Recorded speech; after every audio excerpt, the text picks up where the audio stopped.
Nebraska, the home of the Big Ten baseball tournament. Day number 2 continuing in Omaha, and it's time for the winner's bracket games. The Michigan Wolverines needed extra innings to advance to this matchup against the Purdue Boilermakers. 8 runs for Purdue, an offensive outburst in a series dominated by pitching. BTN is on hand for the Big Ten baseball tournament. And tonight it's the number 3 seed Michigan taking on the number 2 seed Purdue in a rematch of the regular season finale just last weekend. Take a look at the bracket brought to you by Discover Card, the official credit card of the Big Ten Conference. Michigan and Purdue, the number 3 seed Michigan, the number 2 seed Purdue in bracket 1. In the winner's bracket game, loser takes on Ohio State.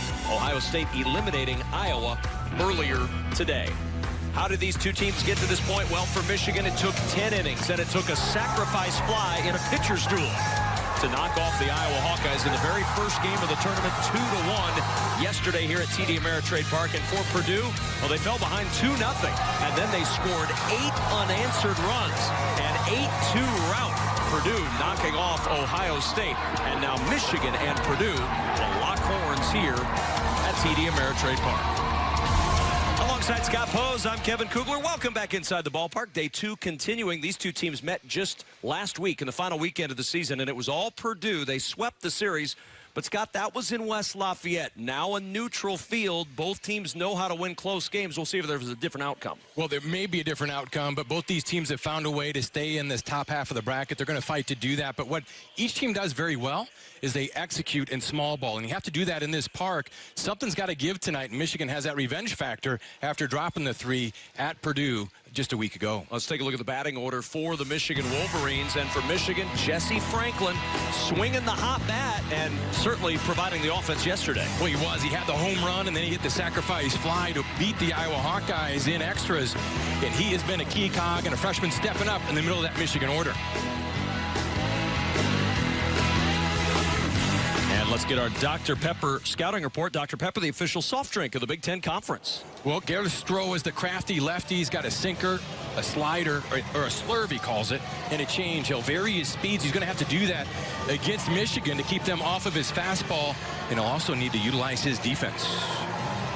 Garrett Stroh making his 15th start, a 5-2 record for the native of the state of Nebraska. Back home, grew up in central Nebraska. He'll get the chance to play in eastern Nebraska as Eric Bakich looks on. Bakich in his 6th season at the helm of the Michigan Wolverines. What a job he has done. And speaking of terrific jobs, Mark Wasikowski, my goodness, this Purdue squad picked 11th in the conference this year. How about 2nd in the league? Terrific job of coaching and building this program, Mark Wasikowski. We're ready to get this game underway here. Winner's bracket game, trying to earn a day off for the winner.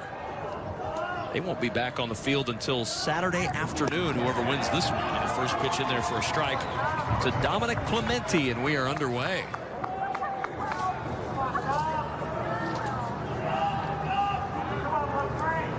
No balls, 1 strike.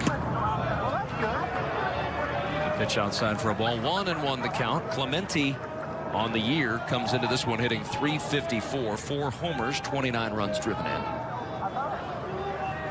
Designated hitter leading it off. Skies this one to left. Drifting back is Nissel. A little stumble, but he gets to the track and makes the catch for out number 1. Time to welcome in the 3rd member of our crew. It's Danon Hughes down on the field. Danon? Well, Kevin, you referenced this being a neutral field. Well, I'm going to beg to differ, and the Boilermakers in this dugout really feel like they have the home field advantage. Now, we recognize they're not in Indiana, but the dimensions of this field play very similar to Alexander Field, where they play their home games.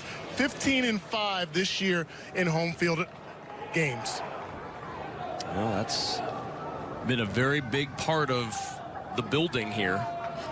Home dugout's 5-1 so far this week, so maybe that'll carry over. As the pitch misses low to the next batter, Jonathan Engelman. Engelman hitting .356, 6 homers, 43 runs driven in. He's reached in 27 straight games.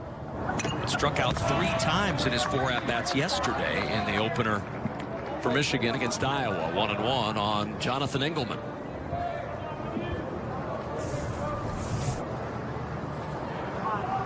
Oh, it's fouled straight back and hits Sandro in the mask. That'll wake him up if he wasn't already. 1 ball, 2 strikes to Jonathan Engelman, the junior out of California. He was a draft pick, was Engelman coming out of high school. Minnesota Twins took him in the 28th round. Close of his senior year, but obviously opted for the college route. A 1-2 pitch. And Engelman takes it high and tight, 2-2. Left-hander Gareth Stroh making his 15th start. He started last week against Michigan, went 3 1/3 against these Wolverines. 4 hits, 2 runs, 3 walks, 3 strikeouts. And Engelman a liner to left. Nissel is there, 2 down. You've seen Nissel in left for a couple of outs. Let's check the rest of the defensive alignment presented by Bear, proud partner of the Big Ten Conference. They're solid up the middle. Harry Shipley can play some consistent defense at shortstop. Hunter can run it down, and rarely will Purdue beat themselves. Powers at second. You see him on the edge of the outfield grass. Now he's going to back up a little bit more. It's as if he knew he was on camera. Here's Jesse Franklin, 2 out, nobody on, and Stroh starts him inside with a strike. 0-1.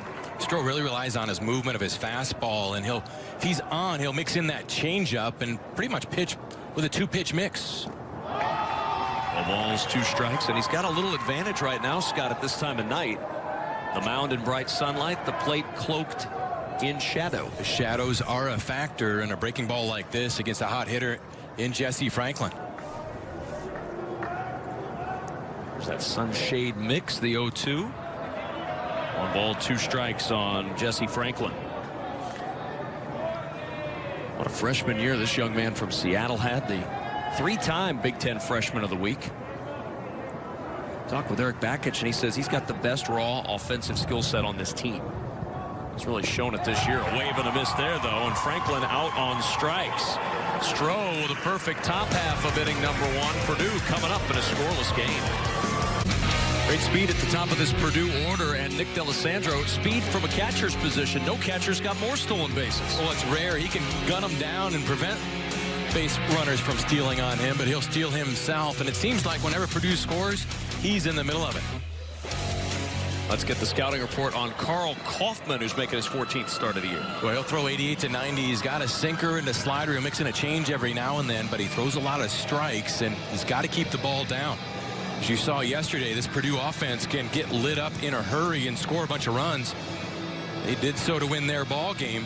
It was a tight game for a while, but it's a very capable team, and you've got to pitch them carefully. Defensively for the Michigan Wolverines, it's been a struggle at times this year, Scott, for this Michigan defense. If there's an Achilles heel to the Wolverines, it's probably in the field. Well, it has been in the field, and that's because Eric Bakich has had to fill a lot of holes created by injuries and the like. So it's the next man in, and you're getting some development from your players. But it's been a challenge, but they played great defense in their first game here in the tournament. One guy who can go get it is that young man in center field, Jonathan Engelman, who has a ton of range out there in center.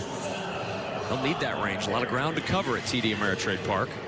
Harry Shipley, Nick D'Alessandro, Skylar Hunter.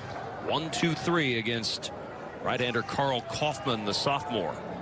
Going to work, 14th time starting on the hill this year.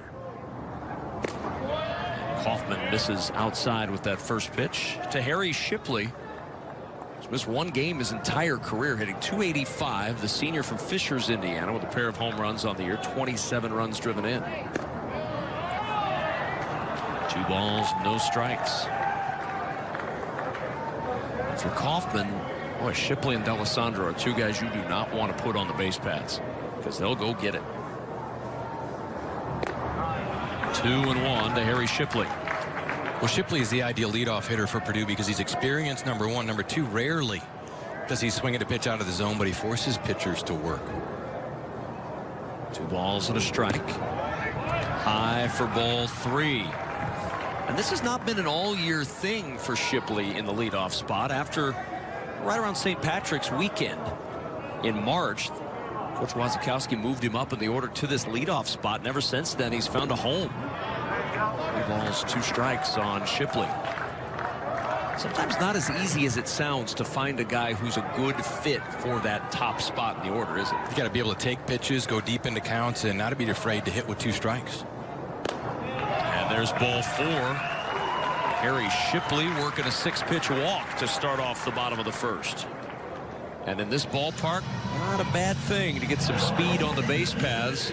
It's rare that it gets out of the park. 3 home runs have been hit in this Big Ten tournament, including a dramatic one in our last game, a 3-run bomb with 2 out in the 9th for Gorski of Indiana to tie the game, and IU eventually won that in extra innings, eliminating Michigan State. There's Nick D'Alessandro, bunts, trying to back out of the way, deadens it in front of the mound. Kaufman will throw to second, and he gets the lead runner. A little skip to second, but it went back so hard to Kaufman in front of the mound that he had the play at second base, and Shipley is retired on the fielder's choice. That was a heck of a play by Blomgren at short to pick that throw from Kaufman as the ball was bunted right back to the pitcher. It's in the air. There's danger of it being caught, but Kaufman heads up, had the play at second, but look at the stretch and the short hop catch by the Michigan shortstop. That's well done. You get the lead runner and you keep the double play in order.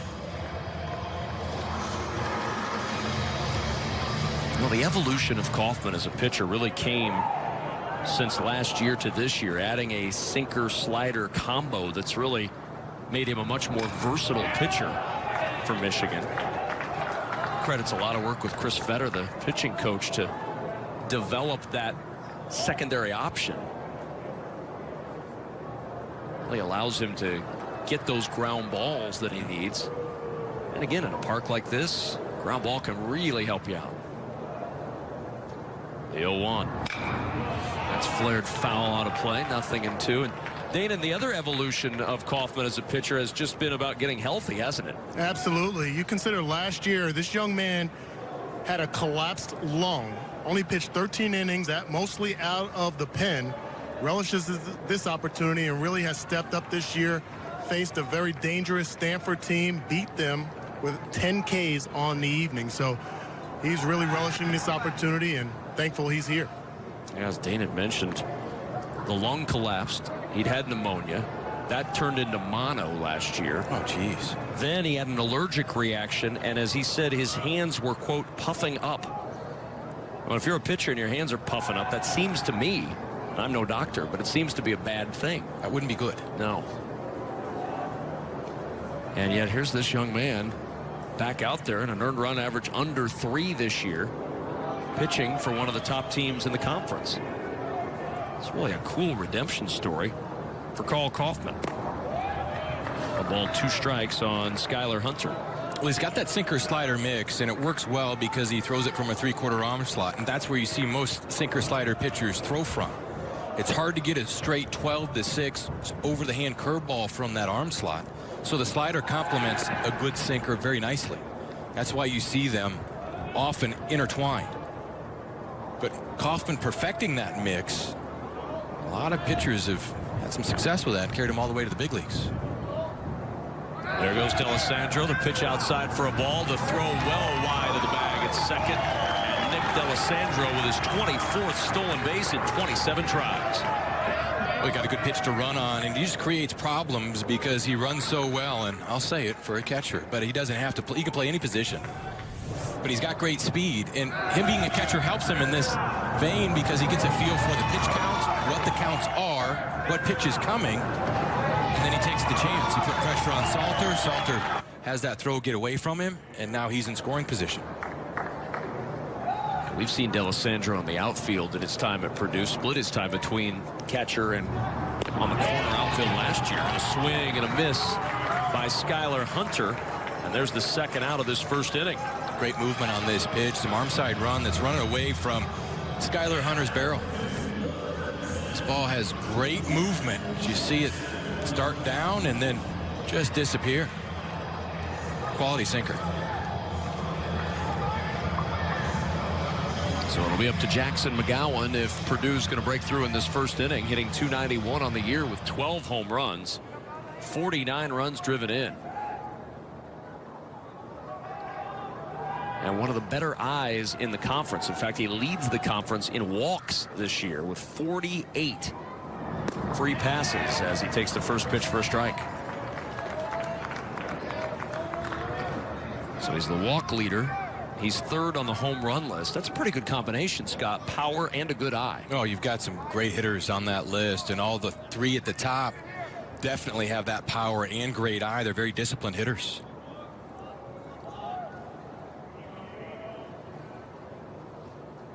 Nothing in one. Now even up on Jackson Mcgowan.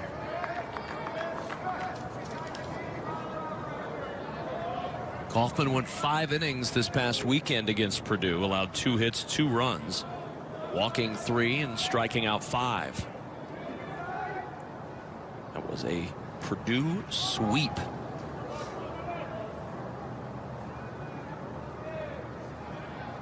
The 1-1.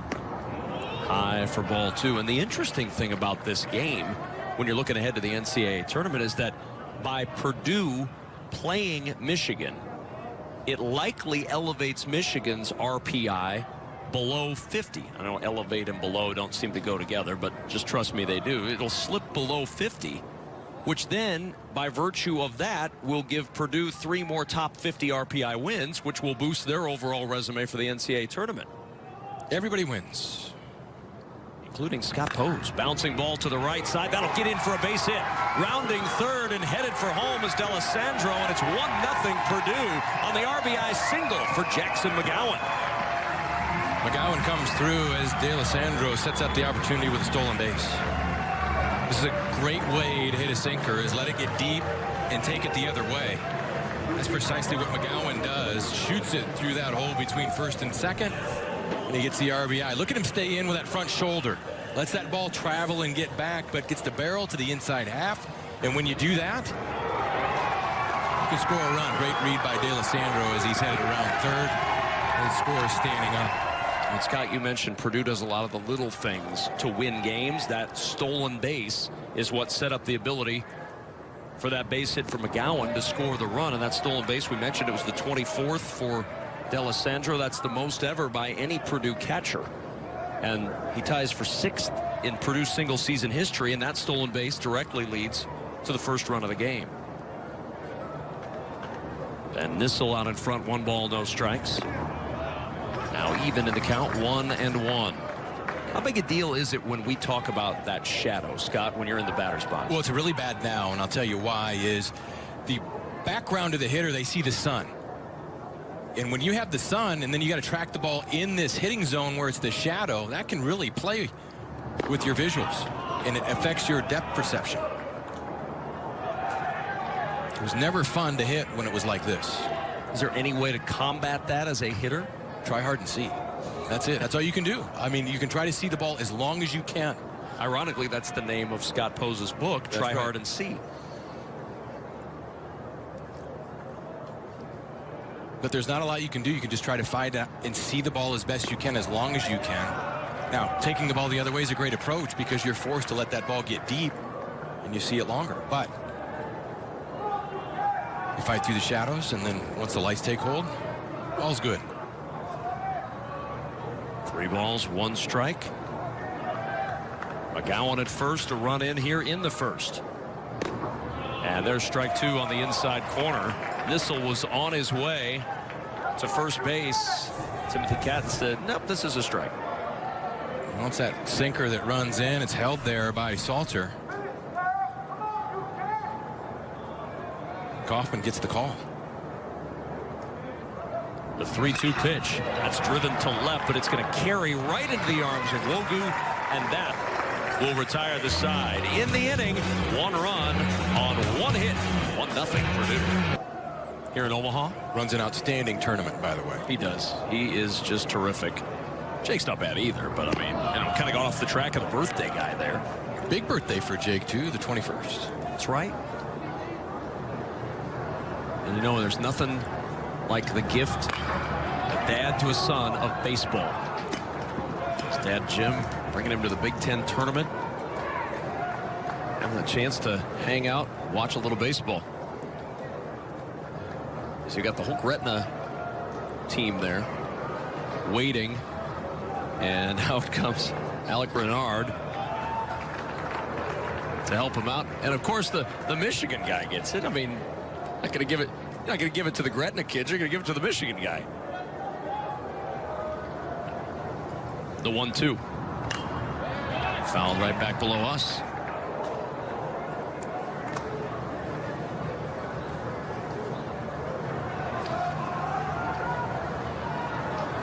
Franklin Lewis and Wogu here in the fourth for Michigan. The number 3 seed against the number 2 seed Purdue. The 1-2 pitch.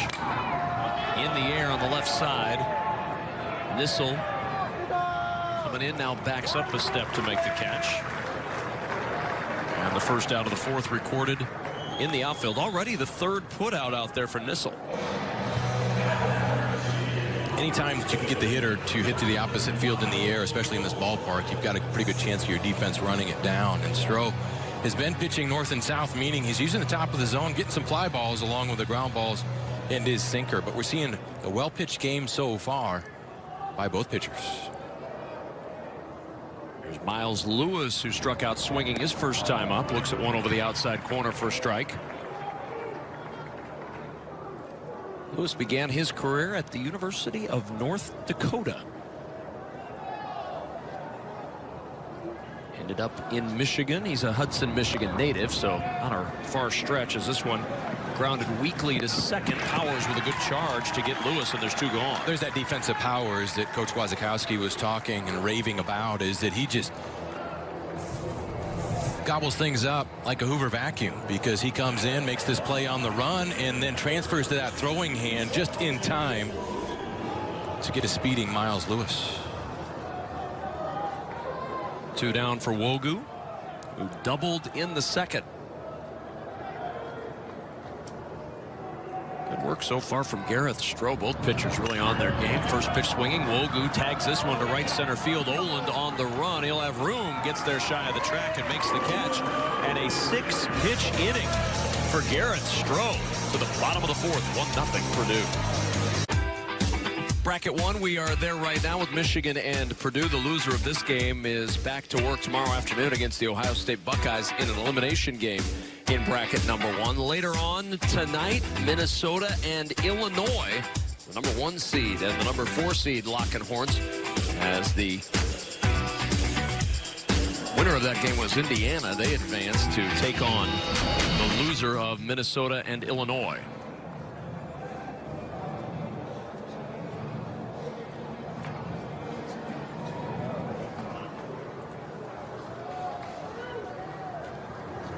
Mcgowan, Nissel, and Kennedy in the fourth. First pitch swinging, and it's fouled away.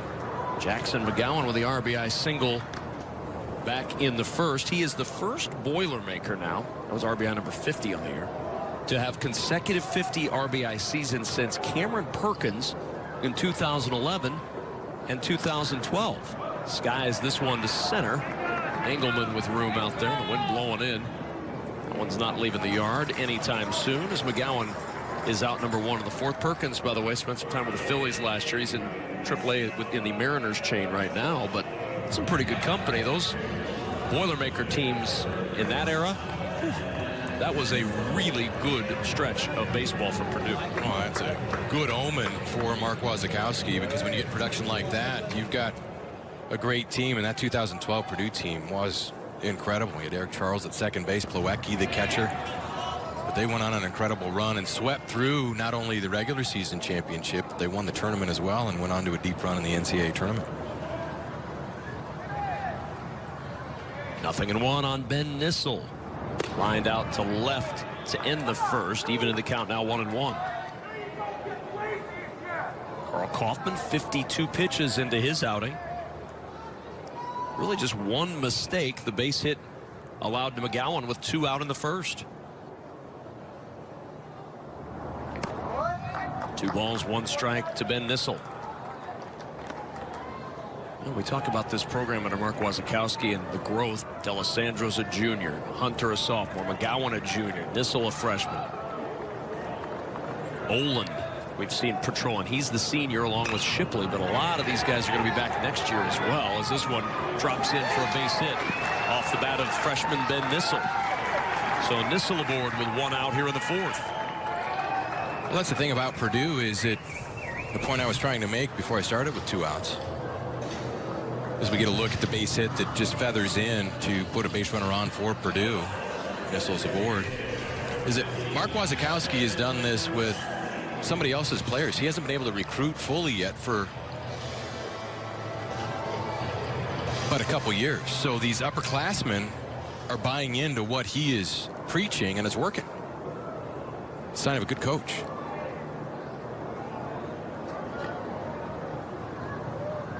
One on, one out. And Evan Kennedy looks to the first pitch low for a ball. So Nissel aboard at first. If you're thinking about running, Nissel's not a bad guy to run. 6 stolen bases in 8 tries.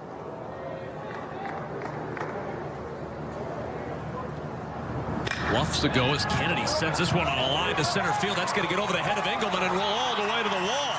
Nissel around third. Wasikowski will wave him home. Headed around second, and on his way to third is Kennedy, and he slides in with a triple. The first triple for Evan Kennedy, and it brings home the second run of the ball game.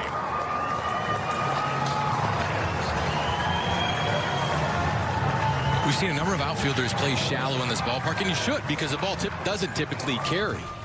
With the wind blowing in, you don't think it does, but Kennedy gets extended, and this ball takes off on Engelman. He's playing shallow, and he just cannot get back on it. By the time he gets it out of center field, the runs across as Nissel scores standing up. Kennedy slides in with that triple. Purdue putting more pressure on Michigan.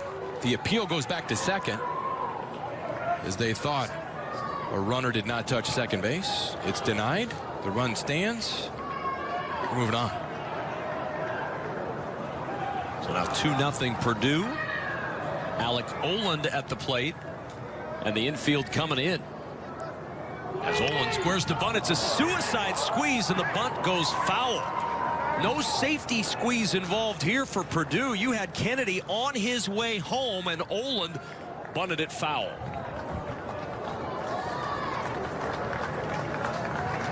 And Mark Wasikowski's coming down the line, and I think he's saying something like, you don't have to be that fine on a suicide squeeze. All you got to do is get the bunt down. By being fine, it's the location on the field. Just get it on the grass, and you're going to be okay. That was more like a drag bunt, where you make it either fair or foul. 0-1 the count. Oland a swing and a miss. And now down 2 strikes. Love the call. If you execute it, that runs across. Before Michigan knew what hit him. Now, Oland's got some work to do. Infield in, 0-2 count. You got to try to elevate that sinker. Get something you can hit hard through the infield or elevate to the outfield to drive your teammate in. Reaching for it, pokes it on one hop, bobbled at second by Nelson. That'll score the run. Put it into play, and the run comes home to score. No error is charged because they got it out. And an RBI given to Alec Oland as he drives in his 18th run of the year. Oland got the job done. He hits the ball hard on the infield. Nelson had an idea to come home, and when he shifted his body to try to do so, he lost the handle on the ball. He's able to make the play and get Oland out, but I'm with you, Kevin. You put the ball in play, you make something happen. And that's what Purdue does. They did it here, and they found a way to get that third run across.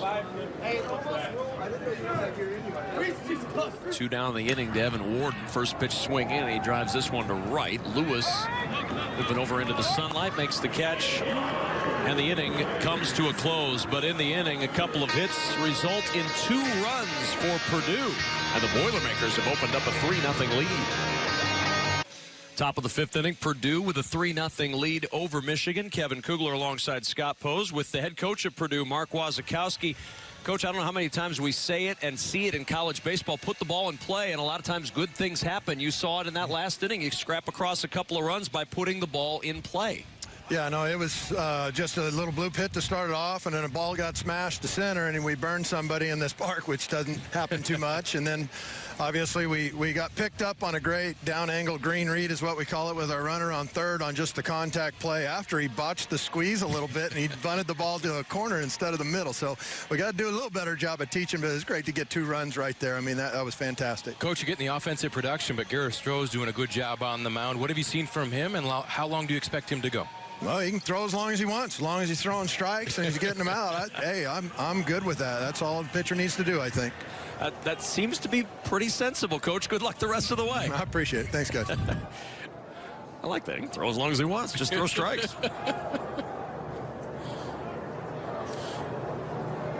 Here's Brock Keener. And he throws ball 1. He sounded like such a coach, though. The run did come across, but he's talking about how you didn't get the bunt down before it. Yep. You know, and he was still coaching, as we could hear on the mics as he was heading to the dugout, talking about the importance of getting that squeeze to the middle of the field rather than down the line.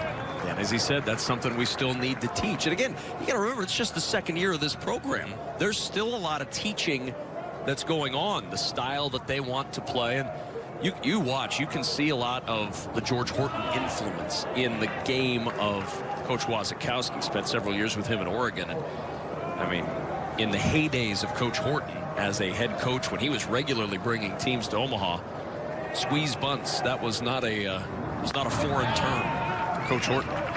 2-2 the count on Brock Keener. It'll be Keener, Blomgren, Nelson here in this 5th inning for Michigan. Wolverines trying to get this offense going a little bit.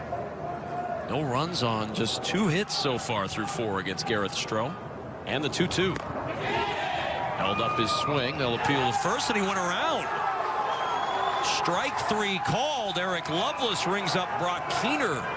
And that's strikeout number 5 for Gareth Stroh.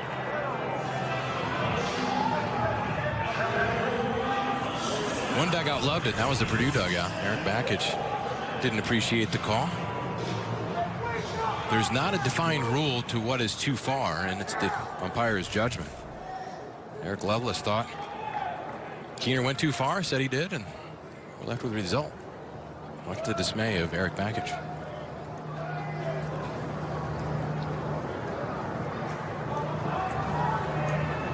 One down for Blomgren, and the first pitch in there for a strike. Jack Blomgren was called out on strikes back in the 2nd inning. 210 the average, 1 homer, 18 runs driven in for Blomgren. It's foul, 0-2. It's a real struggle early for this freshman out of Milton, Wisconsin, but one of the guys he gives credit for getting more comfortable and learning a lot more about the game is Akeo Thomas, who helped him and has really coached him through some of the struggles that a lot of freshmen have when they take the jump up to this level. Well, Akeo Thomas was one of those kids that made that jump. He had played right away as a freshman. So we get a look at the ability that he has in the box, but you start talking about Akeo Thomas passing on his knowledge, and that's where he's going to be missed, because Akeo Thomas doesn't make the trip. He was such a leader in the clubhouse. Time is called. Blomgren getting settled. The 2-2. He go around. As he looked at it, they'll appeal down the first, and this time no swing, says Eric Lovelace.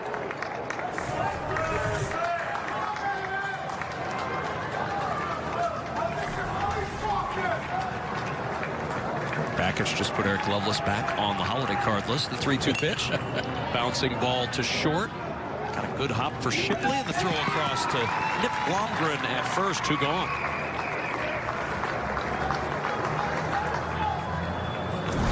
Terrific programs here in Omaha, Michigan, Minnesota, Ohio State, all with 9 tournament titles, all still kicking. Illinois, Indiana, Iowa, the rest on that tournament title list.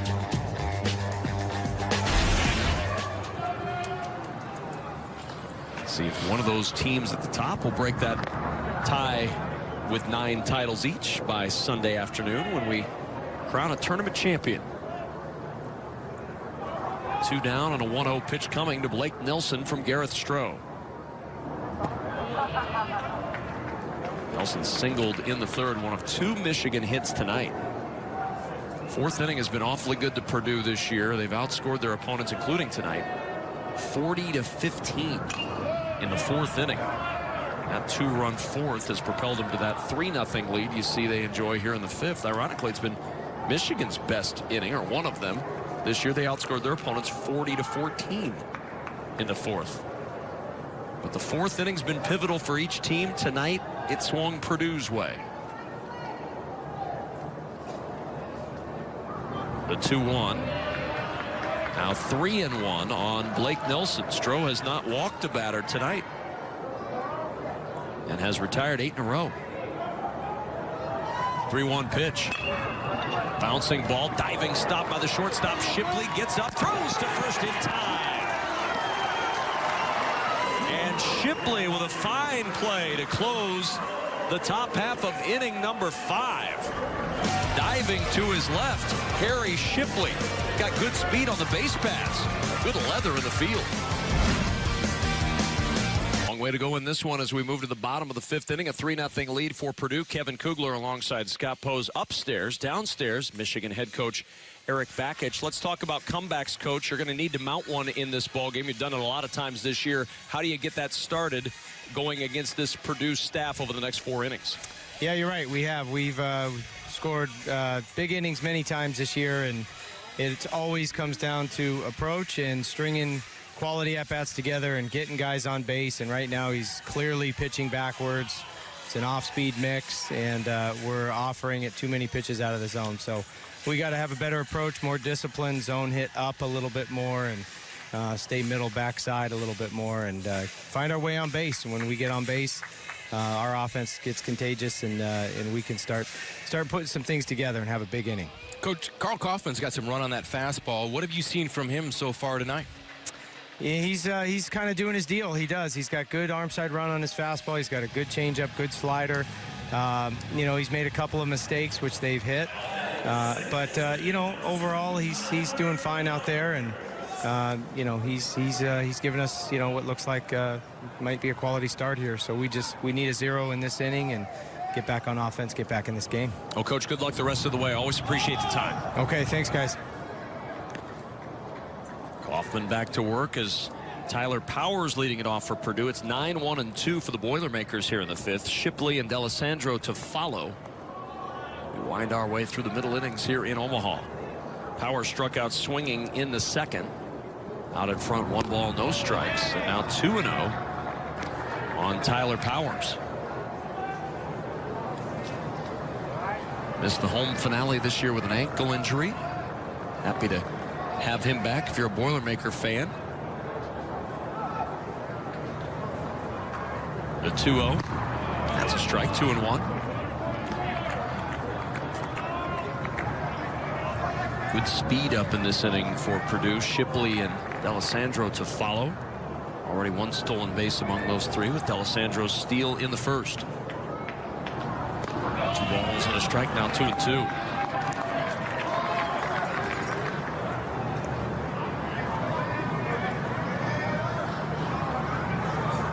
Shipley waiting on deck, just had that terrific play in the field to end that last half inning. The 2-2 misses wide of the zone, 3-2.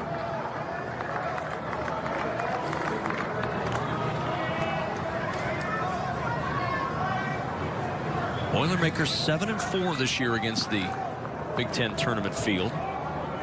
3 of those wins coming against the team they're playing tonight. Just last weekend, the 3-2 pitch that misses inside for ball 4, and Powers draws the leadoff walk to start this 5th inning. A production at the bottom of the order. Powers puts on a good at-bat, wins this at-bat, takes a pitch that's inside, that's close, but is on now, and the order turns over. The advantage of that is you've got Harry Shipley at the plate who can do a lot of things with the bat.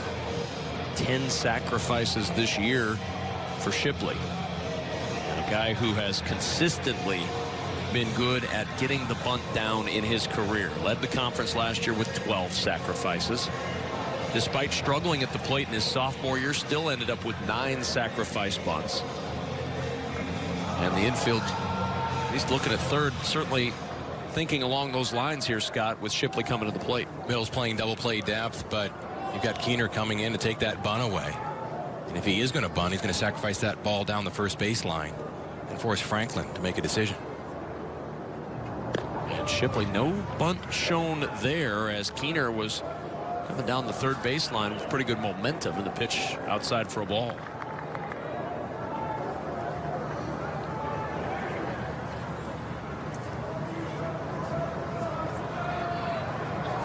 Powers a lead at first. Not particularly aggressive lead right now for Powers. A bouncing ball to second, might be two. To second for one, on to first. That's a double play. Opting not to bunt, opting not to move Powers, and it's a 4-6-3 twin killing, and there's two gone in the fifth. When you have a good sinker, this is always a possibility, and Kaufman executes, gets some sink on this pitch. Shipley rolls over it right into double play alley. A fine turn by Nelson to Blomgren onto Franklin. Pitcher's best friend. That quells the early rally here in the fifth at Purdue. This is the second time this year that Shipley's hit into a double play. Not surprising, you consider he bats from the left side. He's got good speed. Hard to turn on those guys, but the perfect ball in the perfect spot, and there's two down for Kaufman and Michigan here in the bottom of the fifth. 3-0 Purdue as D'Alessandro awaits the 1-0 offering from the right-hander Kaufman. 2 balls, no strikes. D'Alessandro vying to be a second-time major leaguer in his family. His dad, Mark, player of the year at Illinois in 1990.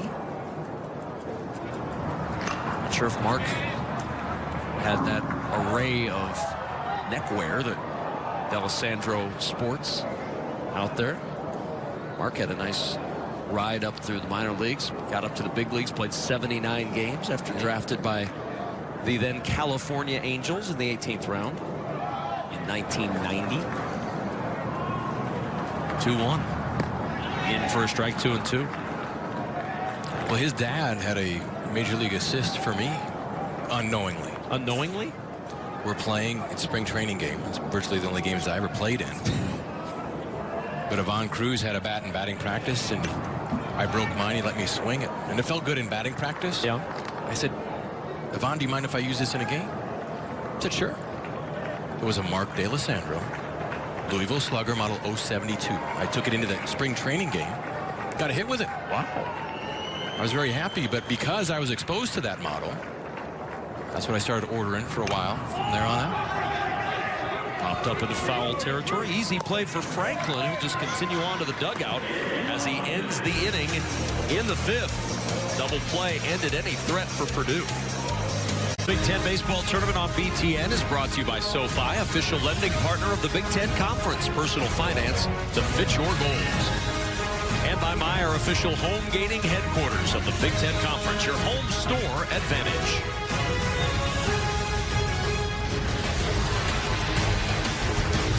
Halfway home, game number 3 of 4 today at TD Ameritrade Park at Omaha as we move to the top of the 6th inning. Kevin Kugler, Scott Pose, Dane and Hughes.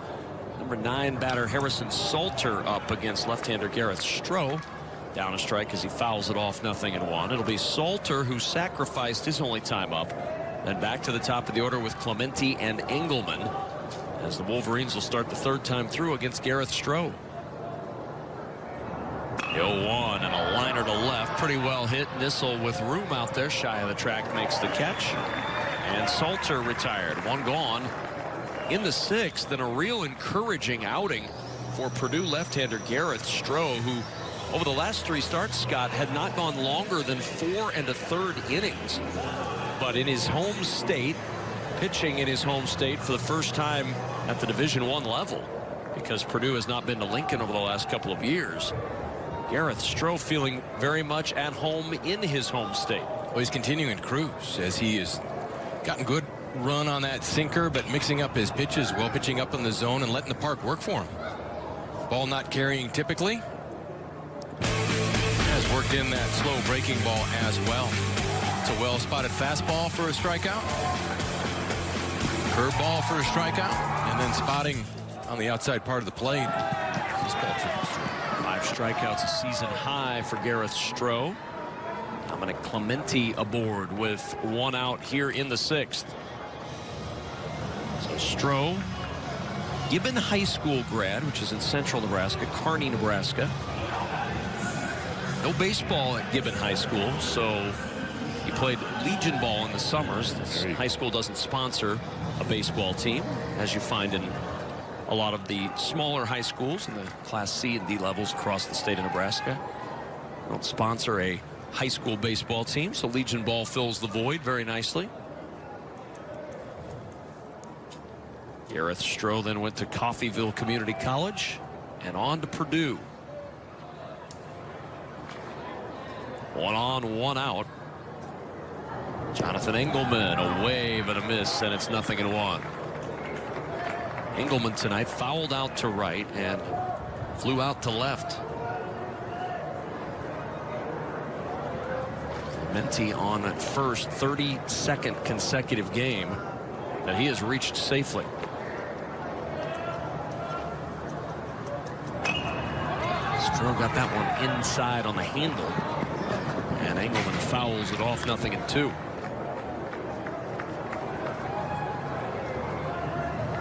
Happy group of young men down there. Showing off the souvenir.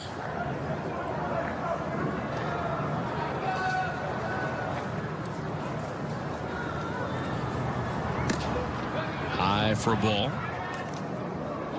Engelman has reached in 27 straight. Clemente now 32 straight. So if you can get that kind of production from those two guys are on base, gives you a lot of opportunities to drive in runs. This offense looking to get jump started here. The 1-2 driven to center field. Hunter broke back. Now he'll come in, and there's 2 away. So Engelman 0 for 3. And it'll be up to Jesse Franklin, yesterday's hero, trying to get it going again for Michigan.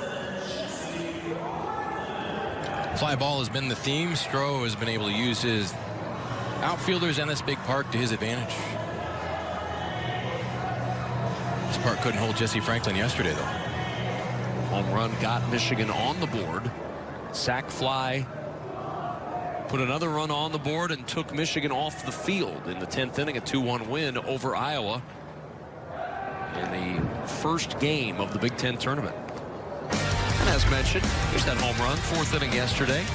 1 of 3 hits so far in the Big Ten tournament. Jesse Franklin getting it out just to the right of the 375 sign in right center. Franklin taking aim at that one. Fouls it straight back, 0-1.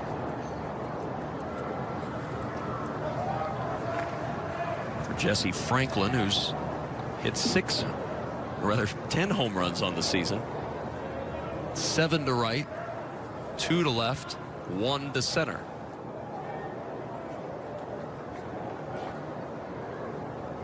The 0-1, quick toss over to first. Clemente just 2 stolen bases in 4 attempts this year. He's not had a huge lead over there, Scott. A lot of times pitchers will throw over there if they don't like the call at the plate and want to throw another pitch, so they'll just reset it that way and send the base runner a message that we're aware that you're there. 0-1, a strike, 0-2.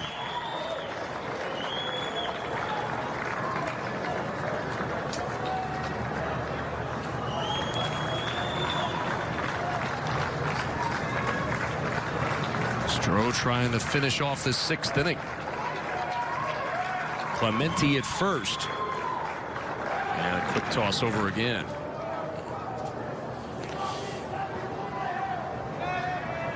Gareth Stroh last year 3rd team all conference. 5-4 record with an earned run average under 4, but an ERA over 5 entering play tonight. The 0-2, another toss over. Eric Bakich has that clipboard, and he calls the signs from that perch at the top of the dugout. Not unique to college baseball, but normally you'll see traditionally baseball signs flashed into the third base coach, but the Michigan players are trained to look back to the dugout for their instructions. Every time that there's been a pick, Clemente's been looking back over at his coach as he'll flash the sign that's on his wristband. And a lot of these Michigan players are wearing it on their belt, so what do you call it, a belt band? But either way, they're looking down at that card to determine whether they're going to go or not. Now the 0-2 pitch, it's roped into center field for a base hit. Around second, on his way to third is Clemente, and on the throw going to second, safe at second base. So Franklin took advantage and motors to second. Clemente is at third. 2 on, 2 out for Michigan in the 6th. A nice job of execution by Michigan. Coach Wazikowski is not going to like this from Skylar Hunter, and the reason is this. There's a base hit to left field or left center. Clemente is going to get to third base. You go ahead and give it to him. But you don't want to allow another runner to get into scoring position. That throw's got to come into second and not third.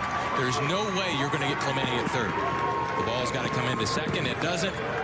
Michigan takes advantage.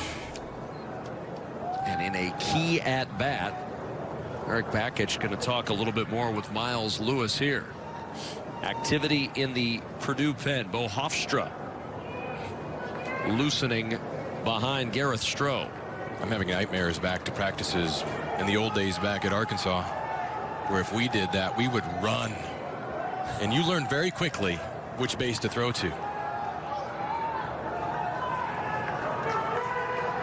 He would decide that we would get in shape in the matter of 45 minutes of wind sprints. They were never fun. That doesn't sound fun. But you did them for the love of the game. Absolutely. Learned to lie for a ball. 1-0 the count.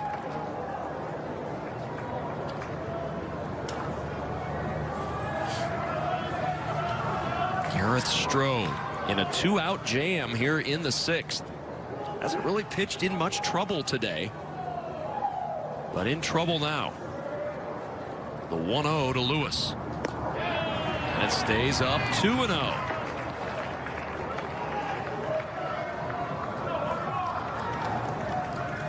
You've got the hot-hitting Jordan Wogu on deck, and I say hot-hitting because he's hit the ball hard tonight. You've got Clemente at third and Franklin at second. And right-handed activity in that bullpen for Purdue.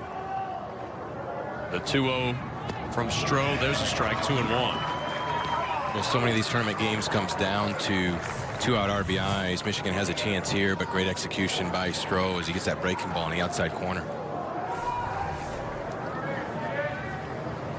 Miles Lewis hitting .237 on the year, Scott, but .297 with 2 out. The 2-1.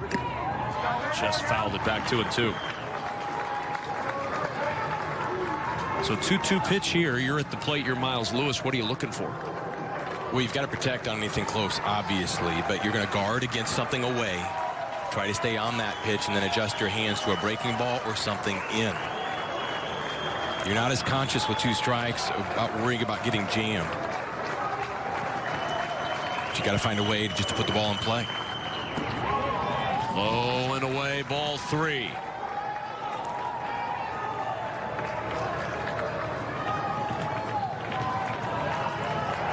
Key moment here. 3 balls, 2 strikes, 2 out.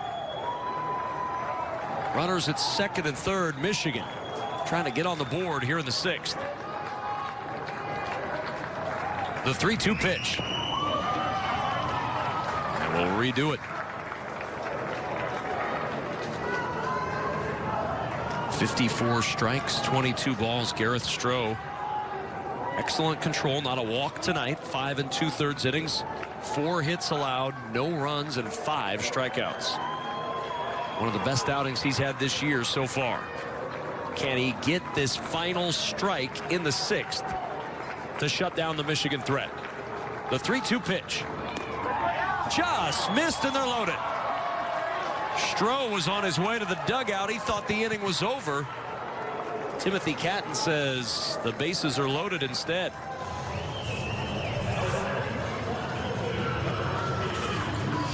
Well, it's a fastball on the outside part of the plate, and I believe that was off the plate. It's the right call. Michigan bench loved it.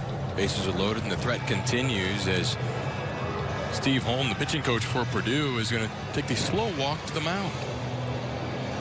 With Wogu coming up and the bases loaded, Gareth Stroh may see his very strong outing come to an abrupt end. And he will. The call has been made to the bullpen. Gareth Stroh's night is done. He leaves, leading 3-0. 3-0 lead for Purdue. That lead in jeopardy. Top of the 6th. 2 out. Michigan with the bases loaded, and that's prompted the first move to the bullpen tonight for the Purdue Boilermakers. And on comes freshman right-hander Bo Hofstra to relieve Gareth Stroh, who's obviously frustrated as he sits down. Very good outing. 5 2/3, 4 hits, no runs so far. 1 walk, 5 strikeouts, and 77 pitches. As you see, responsible with the bases loaded, and there is Bo Hofstra. All he's got to do is try to figure out how to get rid of Jordan Wogu with the bases loaded here, Scott. Tough situation to bring the freshman in, but he's going to be charged with that righty-on-righty matchup. Mark Wasikowski would have taken that numbers-wise from Gareth Stroh, provided they can get out of this situation. And Eric Bakich has the opening that his Michigan team has been looking for, as they've had trouble putting some runs across, and now they have a golden opportunity, even if it is with 2 outs, with the bases loaded. And Wogu coming to the plate, who's already hit a ball a long way in his first at bat in the 2nd inning for a double. And Wogu with his first at bat in the 2nd inning tonight. Wogu got things going with the first hit of the night for Michigan. A ringing double down that third base line into left field. Michigan's hoping for that right now.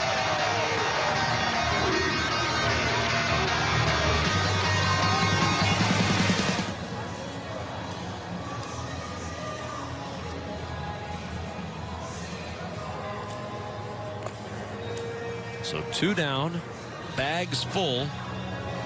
Jordan Wogu, not a bad guy to have at the plate in this situation. He's 4 for 7 this year with the bases loaded. One of those 4 hits a double. He has driven in 8 runs. For Hofstra, 7 of the 25 inherited runners this year have scored.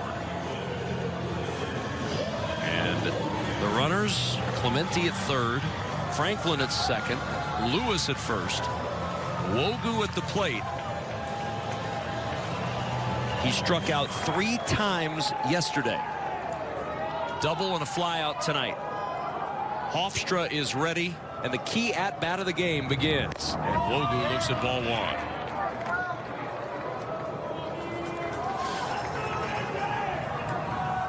The winner of this game is going to have a day off tomorrow. They'll be back on Saturday trying to play for their trip to the championship game, the 1-0. And a strike is called, 1-1. You stay in that winner's bracket. Boy, it's so much easier pitching-wise. We've seen it happen before in recent years, going through the elimination brackets to get back to the championship, but it's not the prescribed or preferred path.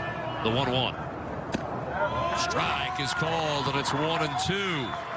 So crossfire action from Hofstra as he throws from a 3/4 arm slot, but is able to hit that outside corner.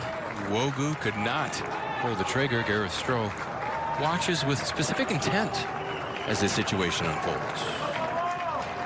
Gets the nerves as well, the 1-2. That one gets away, swung and missed, and that's going to be a run scoring, and everybody's safe. Wogu swung through it, and it gets through Sandro, and it's a 3-1 ball game.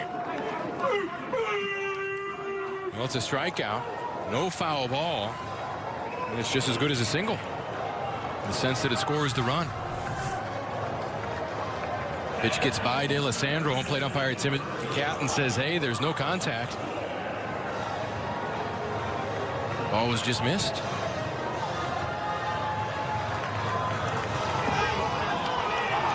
Michigan saw exactly what happened. They're encouraging their teammate Jordan Wogu to get to first base. He's there.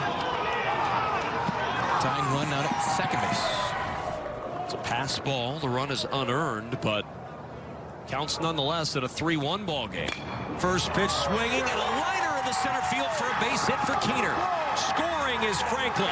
Scoring is Lewis. We're tied at 3. 2 out. 2-run single by Brock Keener to knot it up. 2-out RBIs are huge, and this is huge for Michigan in this situation. Keener got a pitch he can handle away from the plate, stays in the middle of the field and drives it. Lewis is going to be off on contact from second. He's going to score easily. Good hitting and great execution when the opportunity arises for Michigan. There's Jesse Franklin as he sees that ball through. And he's going to encourage Miles Lewis to go in standing up. We got a tie ball game. What was that Eric Bakich told us last inning? Our offense, when it gets going, is contagious. Right. And that's when we put big innings up. Well, we've seen it here in the 6th. A crooked number, 3 runs in to tie this game at 3 apiece. And a breaking ball for a strike on the inside corner to Jack Blomgren. So Gareth Stroh, the book is closed on Stroh. He is responsible for all 3 runs that come in. 5 2/3 innings, 4 hits, 3 runs, a walk, and 5 strikeouts. Trying to hold up, and he ticked that one foul. 0-2.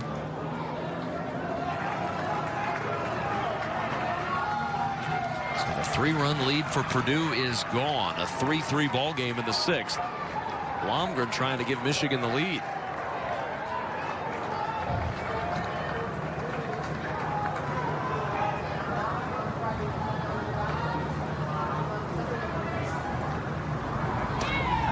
Ball, 2 strikes now on the freshman shortstop for Michigan. Some tough luck for Gareth Stroh. Pitched a whale of a game, ran into trouble in the 6th, then Hofstra unable to slam the door after the pass ball. He got the strikeout. The pass ball kept it alive, and then Brock Keener with a 2-run single to tie this game at 3 apiece.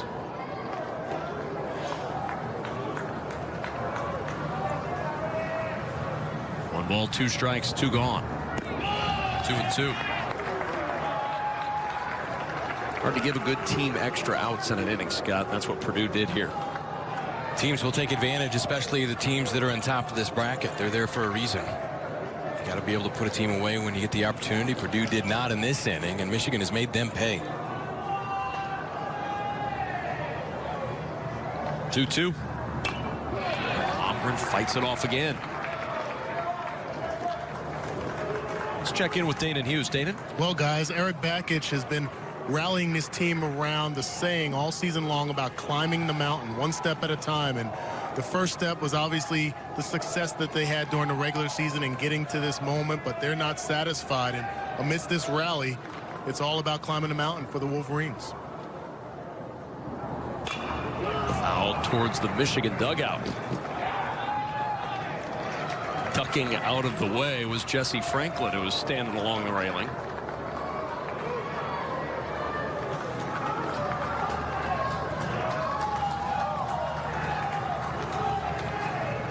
Two balls, 2 strikes.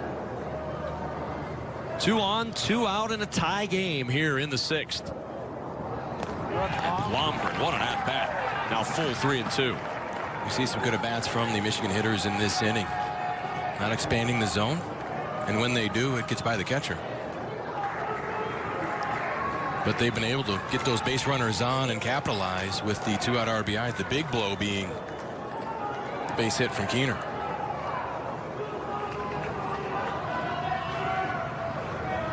Three balls, 2 strikes, 2 out, runners go. Little looper to the second baseman Powers, and the side is retired. But in the inning, Brock Keener able to keep it going and keep the bases moving with a 2-run single. We're tied at 3 in the 6th. Still to come in bracket 2, Minnesota and Illinois will play in bracket number 2 in the winners bracket game. Indiana advancing with a 6-5 10-inning victory earlier over Michigan State. They'll play the loser of Minnesota, Illinois. That game tomorrow night at 8:30 p.m. Eastern time. Of course, you can see all the action in the Big Ten tournament right here on BTN. First pitch swinging for Skylar Hunter, and Hunter goes down the left field line. Hunter on his way to second. The throw from Wogu is cut off, and Hunter with a leadoff double to start the 6th inning. 11th of the year for Skylar Hunter at his first hit of the ball game. Well, Purdue comes right back as Hunter hits this ball just inside the third baseline. It's a sinker running away from him. He stays on it and hits it into the corner. Wogu runs on the run and tries to throw on the run, but Skylar Hunter had that double because he hustled right out of the box. It's a great lesson for you young players. That's where doubles start. If you hustle right away, you don't have to make up that ground. You could slide in easily. Hunter does. It's a leadoff double for Purdue. Jackson Mcgowan now stepping up.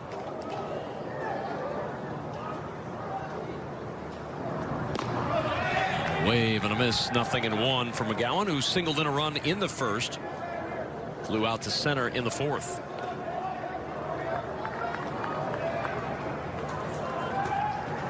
McGowan leading the league in walks, 3rd in home runs, 7th in RBI, and 8th in on-base percentage. Good eye at the plate, good bat at the plate. The 0-1. 0-2 on McGowan.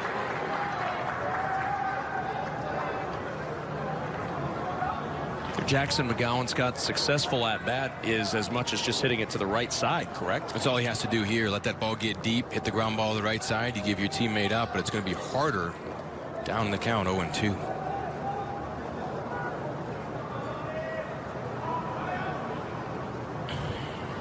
No balls, 2 strikes. Hunter aboard at second. A bouncing ball foul up the third base line. So much of hitting at higher levels is not about going to get the ball with the bat. It's letting it come to you and learning to catch the bat or catch the ball with the bat. Trusting your hands and letting that ball get as deep as possible in the zone. And when you do that, then you can have some bat control and start to work the ball around the field, especially in situations like this.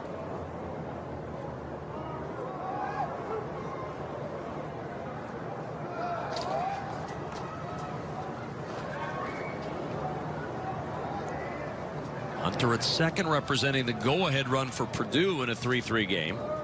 McGowan, though, down 2 strikes. Kaufman deals, and there's a liner to left. That's a base hit. They're going to wave Hunter around third. The throw is cut off. And now they've got the runner caught between first and second, and McGowan is out at second. Purdue, though, takes the lead 4-3.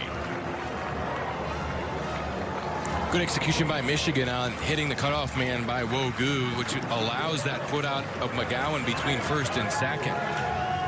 First, not only does McGowan not get the ball to the right side, he does it better. He drives the run in by a solid base hit to left. It's going to go as a 7-5, 3-4 put out. Wogu comes up throwing, and look at him hit the cutoff man. Cutoff man's the shortstop. Blomgren. He notices that McGowan is in between first and second. The rundown ensues as we get a look at Skylar Hunter motoring around and scoring without a play at the plate. Took him 5 pitches to regain the lead as the first pitch to Nissel is fouled away. Well, that's an answer. I would say so.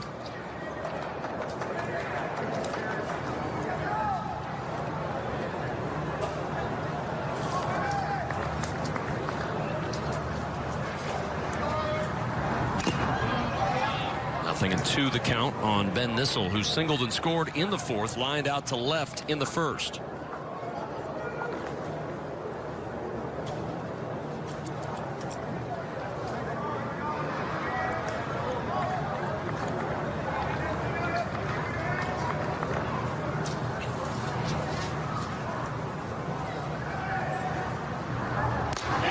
And there's called strike 3. Nissel down on strikes, out number 2. In the 6th. This ball placed on the outside corner by Kaufman.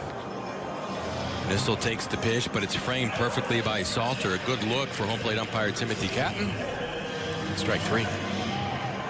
So 2 gone, and here comes Evan Kennedy to the plate.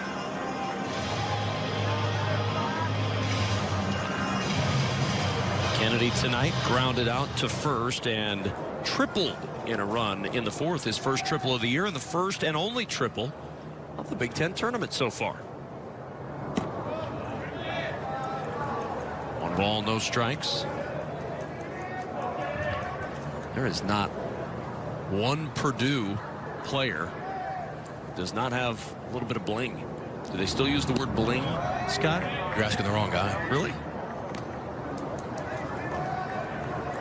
The kids used to call it bling, I think, Scott, back in your day. It was a long time ago.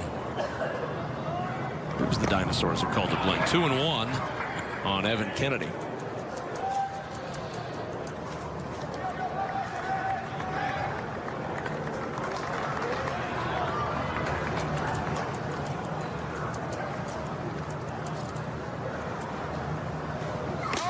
High for ball 3, senior out of Lafayette, Indiana.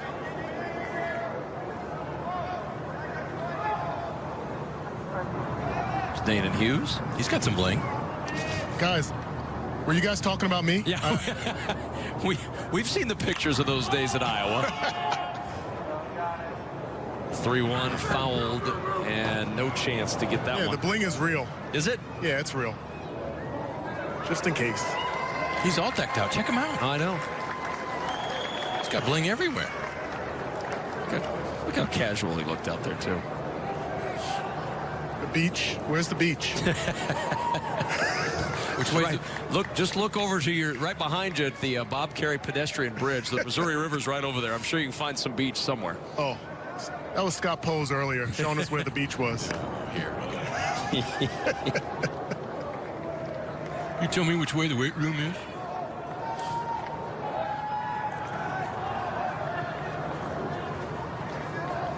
Three balls, two strikes. Kennedy waiting. Kaufman deals. Bouncing ball to the right side. Nelson gobbles it up at second. And the inning comes to a close. But in the inning, a double by Hunter and a single by Mcgowan. And Purdue back on top by 1. Get ready to get this one started again in the 8th inning with Jesse Franklin leading it off in the heart of the order. Franklin 1 for 3. Wogu at the back end of those trio in the middle that we'll see in this 8th inning. He's also 1 for 3 with a double and a stolen base. Blake Nelson, a pair of singles at the bottom of the order. The 6 Michigan hits have been spaced out. But we'll see if they get something going with the heart of the order here in the 8th inning.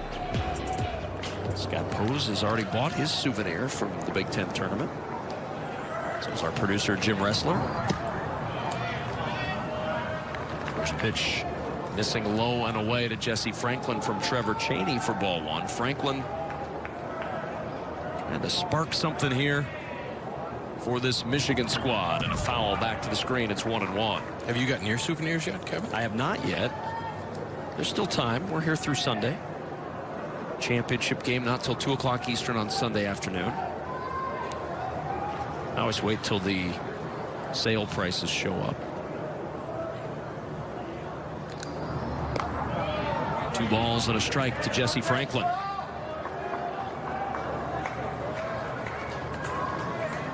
Chaney 2/3 of an inning so far. 1 walk, no strikeouts.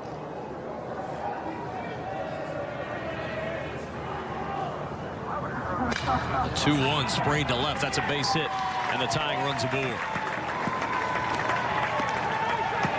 Good start to the inning for Michigan as they try to rally here in the 8th, and Miles Lewis to the plate. Nice job by Franklin to continue to swing this hot bat, but what he does is he lets the ball get deep, gets the barrel right to the ball, hits the inside half, shoots that line drive to left field. He went down to get it. A solid swing and approach from the freshman first baseman. So now Miles Lewis, the batter.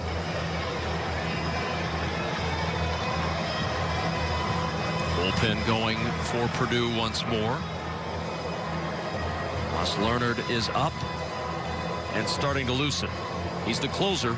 15 saves, the single season Purdue record. And he may be called upon here, especially with a day off, if they win. Here's Lewis. Miles Lewis walked and scored in the 6th, grounded out in the 4th, struck out swinging in the 2nd.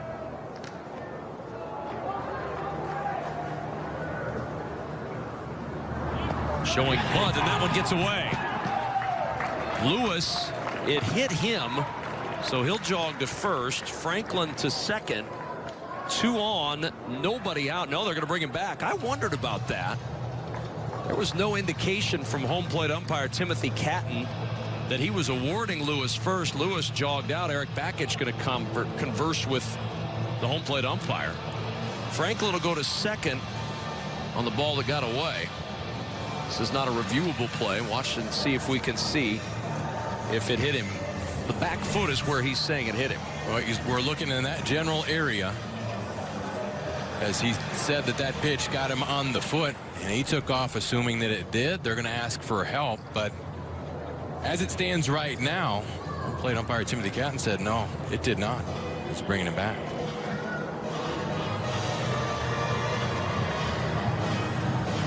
Again, not a reviewable play, so this is just, did you see anything? Did you hear anything? Call by home plate umpire Timothy Catton is it did not hit him. And he certainly had the best angle to see it. And they're going to keep him at home plate. So Lewis will stick at home plate. Franklin will go to second on this wild pitch. As it's not a dead ball, it will not stop anything, so Franklin has the right to take second base. He will.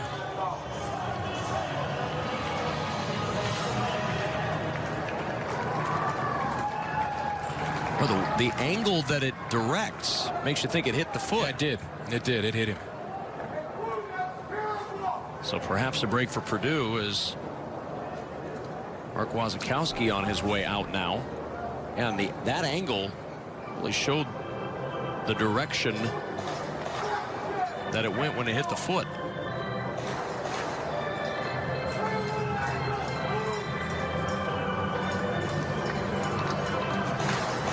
So Lewis headed to the plate again. There's the bullpen. Leonard is loosening. He should be ready by now. A lot of strategy being discussed on both sides right now. Makes you think it's a pivotal moment in this game, Scott. You might even guess it's a elimination bracket, championship bracket game.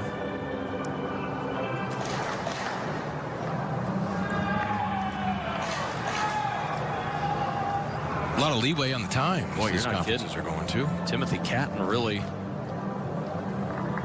giving them a little rope to chat. So everybody's had their meeting. Miles Lewis out in front, 1 ball, no strikes.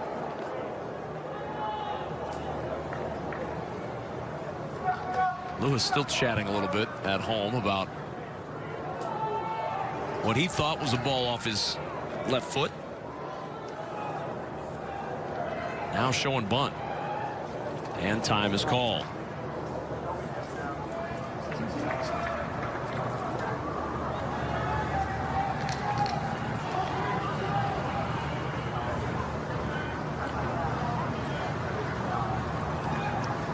The 1-0. That's low ball 2. 2-0 now to Miles Lewis.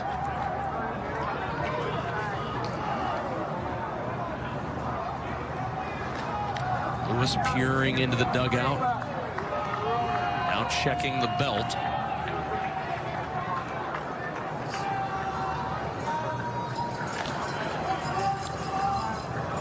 Franklin out at second.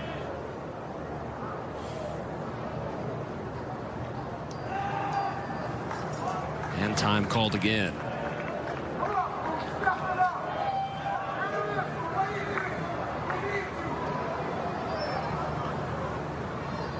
Well, the pace of this game is grinding to a halt. Yes, it has. A lot being discussed in between each pitch.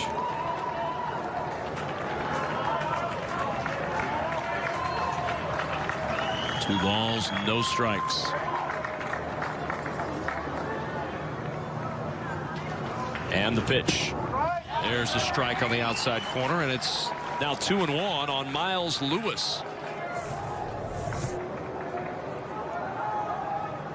Sinker away. Lewis thought it was a ball, so he pulled the bat back. Good lesson for you young kids. It's going to be called a strike. If you leave the bat out there, you pull it back. You have a chance of it being called a ball, but they consider you offer at it if you leave the bat out there. And a bunt right in front of the plate. The flip to first by Sandro in time, and the sacrifice moves Franklin to third with 1 out.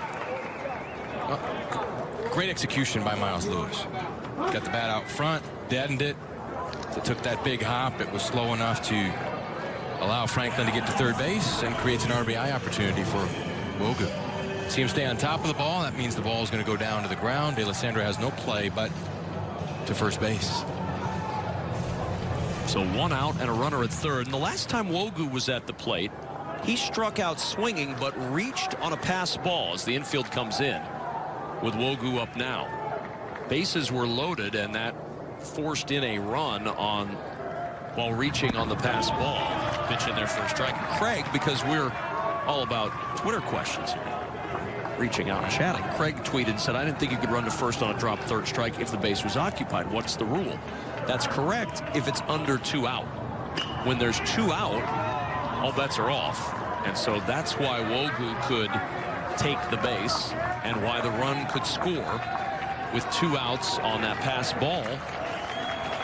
Anything is possible in that situation. And do you know what you teach young catchers if the ball bounds away from them is pick the ball up and step on home plate because the force is in force. The guy at third's out. The 0-2, a chopper to short. Runners coming home. The throw to first is in time, but this game is tied at 4. The infield ground out by Wogu plating the tying run, and the chop that it took is what gave Franklin the time to get home even with the infield in. Michigan scores on that down angle, and we heard Coach Wazakowski refer to this as down angle green, and what Jesse Franklin is looking for is the down angle of the ball. And if it hits right in front of the plate, takes a high hop, you can get a good jump and score. And because this ball was pounded in the ground and had the high hop, Shipley did not have a play at home. Michigan ties this game. Knotted at 4 in the 8th. The single and the wild pitch, the sacrifice and the ground out. Manufacturing a run when you needed one. That's what Michigan has done here. And a wave and a miss by Brock Keener evens the count 1-1.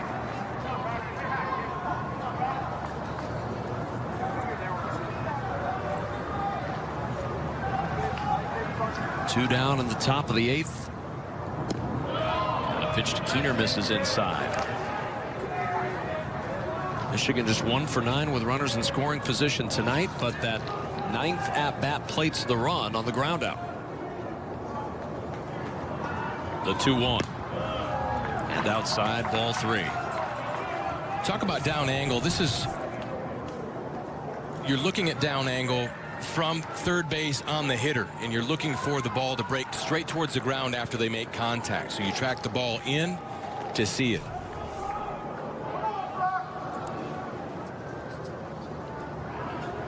The 3-1. And there's ball 4. And now the go-ahead run aboard for Michigan with 2 out here in the top of the 8th. Good teams are going to take advantage of the extra chances that you give them. Michigan has been very opportunistic in this inning.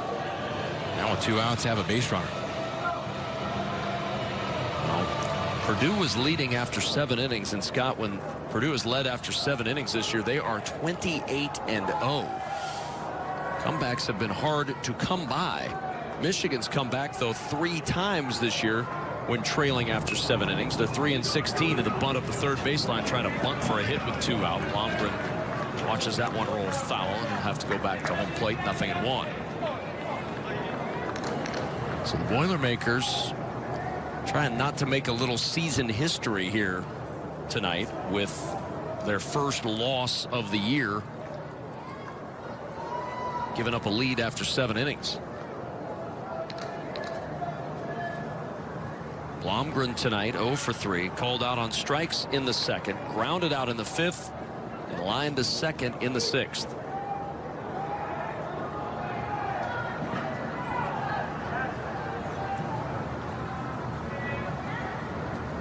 The 0-1 on the ground through the right side and a base hit. Keener around second. He's on his way to third. The throw through is cut. Now they'll throw to second, and he is out at second base. Blomgren gunned down, trailing on the play, and the inning is over. And this game is tied at 4. But oh, what might have been for Michigan in the top of the 8th inning. Blomgren gunned down, trailing on the play. Good throw behind. Blomgren out. 4-4 ball game. Top of the order's been quiet with Shipley and D'Alessandro. The middle of the order's where you've seen all 6 Purdue hits. Boilermakers are hoping that the top of the order can get it going because that's what's coming up next. But this is how the inning ended for Michigan in the top half of the 8th. Blomgren's going to get a good jump and come first to third. He's going to slide in easily. Nick Schnabel's telling him to get down, and then the overzealousness of Blake Nelson and the reaction of the third base coach. Nick Schnabel says it all. Why? But it is the excitement of the youth trying to make something happen and runs themselves out of that inning. We had a guy coming up at Blake Nelson who's got 2 hits tonight. and would have had a chance at the plate with a runner at third and a runner at first and 2 out. Right, Keener was coming over from first, and Blomgren was the one that was caught at second base. Shipley down a strike, 0-1, facing Jeff Criswell. 1-1 the count. We showed you that in-game box score. Shipley has been on base once tonight. He walked in the first, was erased in a fielder's choice. Flew out to center and hit into a double play in the 5th. But when leading off an inning, yeah, not bad. 5-12. That'll get it done. Fouled back. 1 ball, 2 strikes. For Jeff Criswell, the problem is leadoff batters against him are hitting .448. So these 2 numbers don't add up well for the pitcher. Criswell out in front, 1-2.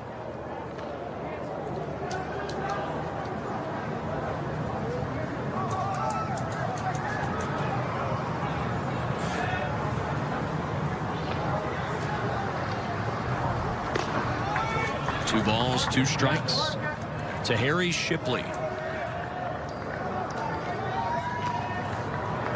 Purdue would love to get him on. Get that speed on base here in the bottom of the 8th.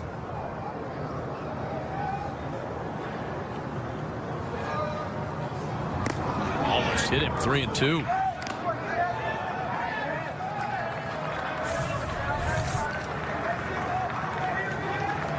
Oh, hey, I'll get your attention. Up and in. Ball may have slipped. 3 balls, 2 strikes. And that's fouled away.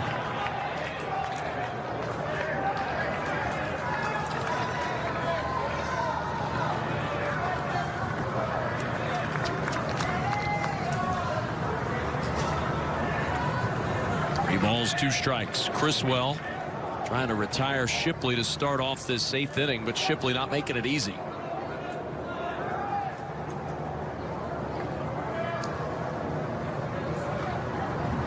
Swing and a miss. Criswell got him. 1 down here in the 8th. Nice job by Criswell to battle back. He was working Shipley in and got this ball in underneath his hands.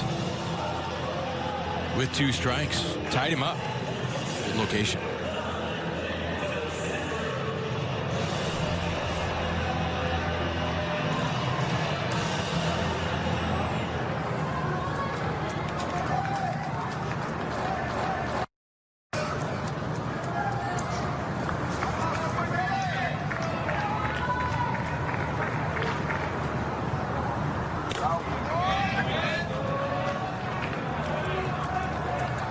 Coach John Anderson of Minnesota in the wings for his chance to be out there. Minnesota and Illinois, the next game at the Big Ten tournament.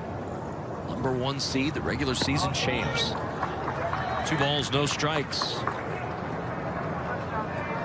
on Nick D'Alessandro. All the coaches very interested to see what happens here at the tournament, doing a little scouting on their own. You never know who's going to be your next opponent, or like could be. Feeling of trends. They prepare for the game to follow. 3 balls, no strikes on D'Alessandro. There's Mark D'Alessandro. If Scott posed his bat and everything went downhill after that. The 3-0. And a strike, 3-1. He unwittingly gave me that bat. He had no idea I had it. Appreciate the tip, though. That was a good bat mop. Got a few hits with a few of those. That was the bat that Mark called his magic bat, and never got a hit after that. Couldn't find it. Kid took it in spring training and never returned it. D'Alessandro reaching with a 1-out walk in the 8th. Dad watching. 1 hand clap. Steals second base. He'll get 2 rounds of applause. Skylar Hunter at the plate. So the go-ahead run on with 1 out. Saw this in the 6th. Michigan tied the game, and Purdue was able to answer right away in the bottom of the 6th. And Eric Bakich is going to make his way out to talk with Skylar Hunter coming up bullpen activity. William Tribuker's out there. With a potential lefty-on-lefty matchup. That's likely the call.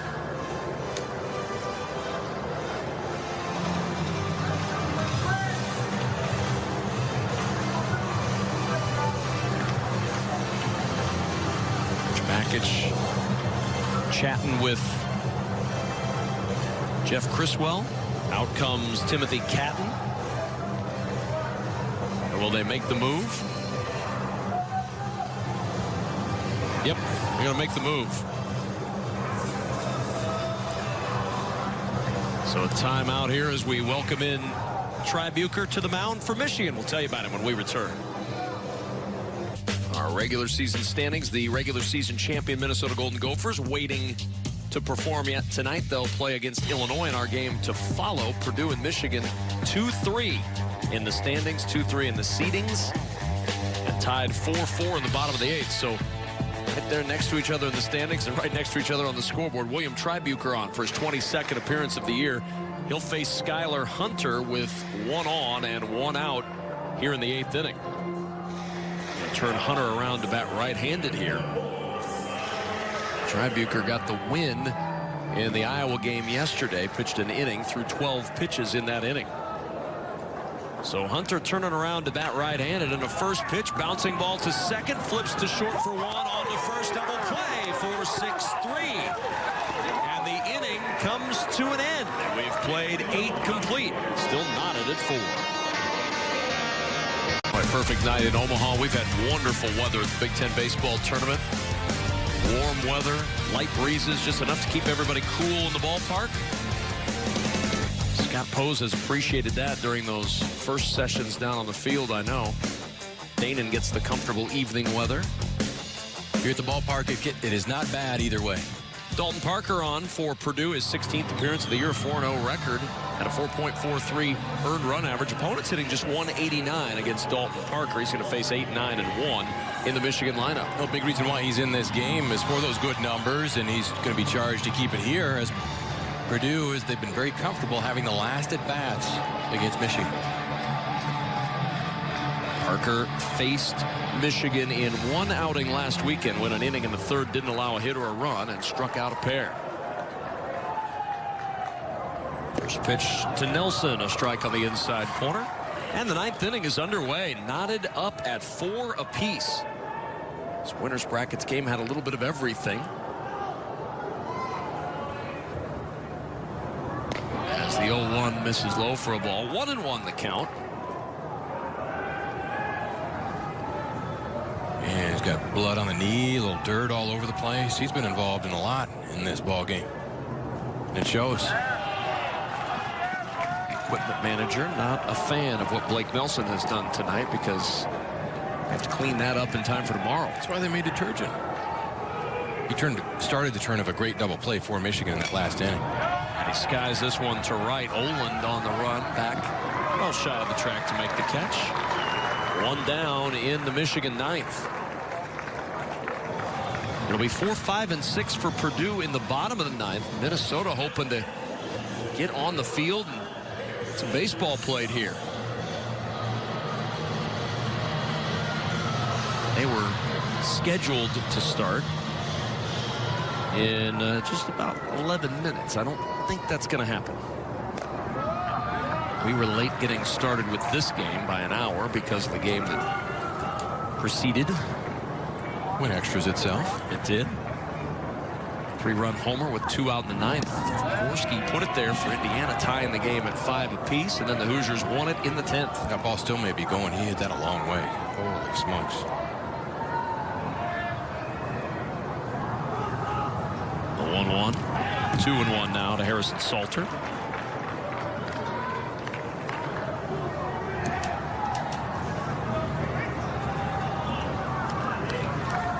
Wazikowski trying to find a formula that'll scratch out a run in the bottom half of the 9th inning, give his team the win.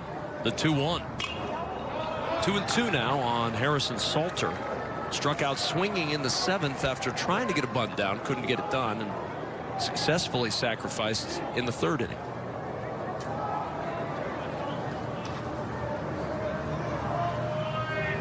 2-2 to Salter. High chop up the middle, waiting on it is Powers. The throw to first in time, and there's 2 gone. Had a little extra time to wait on that one, Scott, with Salter running. Well, Salter is the catcher. Typically, they don't run well, but Sandro would take offense to that. And this ball bounds a lot, so Powers can take his time. It's the Sunday hop, as they used to call it. Don't think kids know what that is anymore. But it's an easy play for Powers nonetheless. When was the last time you heard Sunday hop? Just a couple seconds ago. Well, you know what I'm saying. Proving that once again, I'm listening to everything that Scott Pose says. Huh? 2 down for Clemente. Then the leadoff hitter looks at the pitch low for a ball. Clemente walked in the 7th, singled and scored in the 6th. Fouled out and flew out his first 2 at-bats tonight. The ball, no strikes, and the pitch inside for ball 2. Native of Heartland, Wisconsin.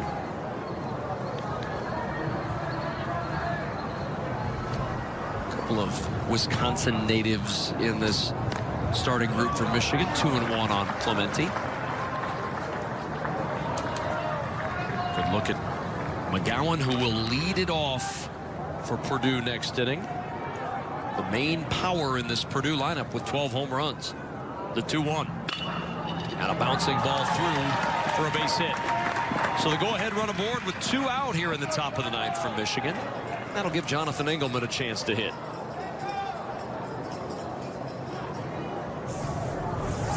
Clemente got a pitch on the inside part of the plate. He gets that foot down, then the hands fly through. Pitch is down. He handles it well. Clean base hit. Eric Bakich looking for a little 2-out magic. We saw 2-out magic in the 9th inning in our last game with Indiana. And the 3-run homer coming with 2 outs to tie the game against Michigan State. Jonathan Engelman trying to provide a little spark here for the Wolverines. Hunter bluffs to go. The pitch low for a ball. Clemente 2 stolen bases in 4 attempts this year. The real speed in this lineup is at the plate with Engelman. Another bluff at first and another pitch outside for ball 2. 2-0 count. Now Engelman can sit on the fastball. It's no secret that Parker has been trying to work that outside corner. He throws it to the glove side, so you could cheat a little bit in the sense if you're Engelman and lean out over the plate a bit. Big hole on the right side of the infield.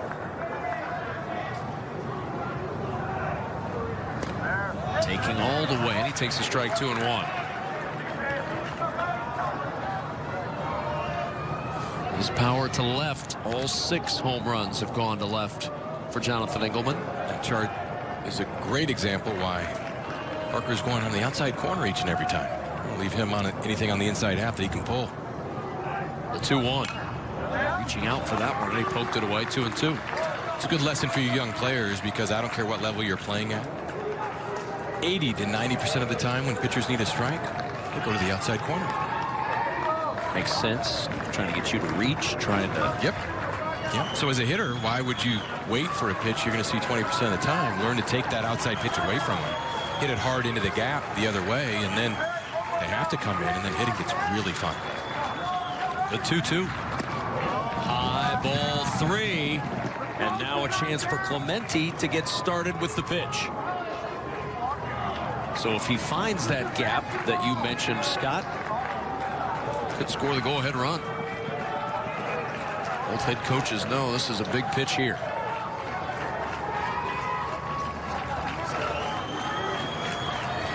The 3-2 runner goes.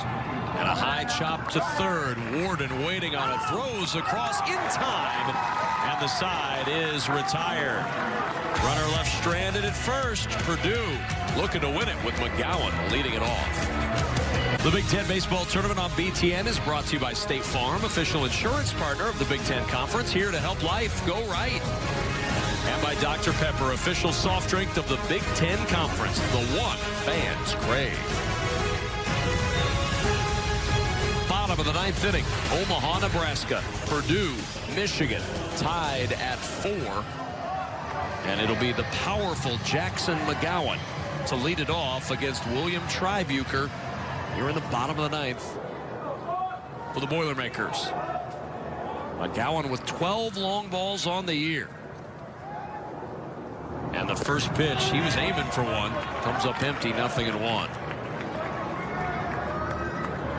We've had 2 walk-off home runs ever in the history of TD Ameritrade Park. Michael Amodi, Creighton against Wichita State. Jaron Kendall of Vanderbilt against Cal State Fullerton.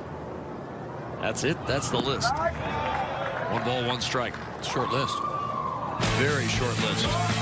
Jackson Mcgowan certainly capable of that, though. The power numbers are there. 12 home runs on the year. The powerful Brent Spillane waiting for a chance to play a little bit later on.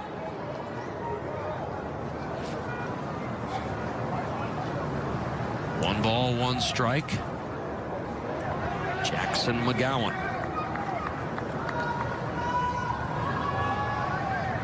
And time is called again.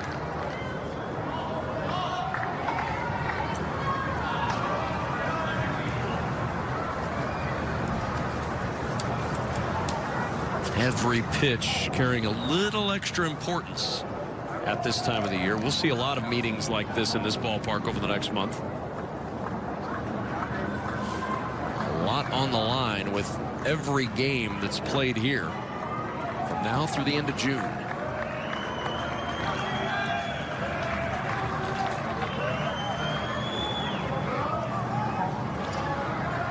One ball, 1 strike. Tribuker set and the pitch. Off speed. Beautiful pitch for a strike. 1 and 2. Curveball, it's off the plate, breaks back over to catch the corner. Good pitch against the power hitter. He's looking for something that he can turn on the inside part of the plate. Gives up on that pitch. Now Tribuker's ahead.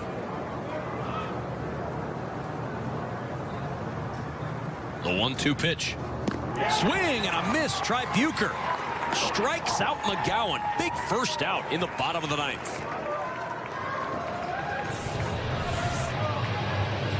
Goes back away with that. Looks to be a changeup, but it had some tailing action away from the bat of Mcgowan. Good execution by the left-hander from Michigan. So now Milo Beam, who came in defensively back in the 7th inning.